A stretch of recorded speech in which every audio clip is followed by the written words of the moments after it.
Başladın mı?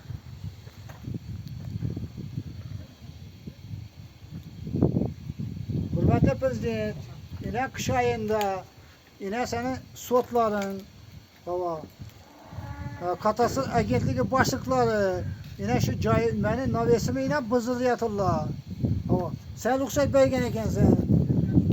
Yine kanı köyün doldu mu şunu bile?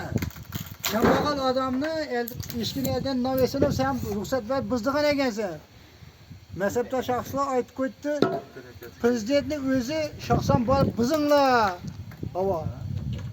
Mezhepte şahsayda da eğer bize bızıtırmasak bize balalarımız açtan kalıp ölediler. Açtan ölediler deyip koydu. Yine ben bızı yatırma. Şu Harazın vilayetinde hemme navesi var mı? Tambolu var mı? Garajı var mı? Elinde agrajene var mı? Eğer de bızıtımı olmasan sen prezidentçiliğe nalayıksın. Ben şunu ne kılama? Yine bir hata bızık yardım alacağım. Eğer sen bızık gibi olsan, prezident sen de prezident Özbekistan'dan nalayık. Sen de prezident gerek miydi? Sen Tacikistan fukarasısın sen. Ben Özbekistan fukarasıyım ben.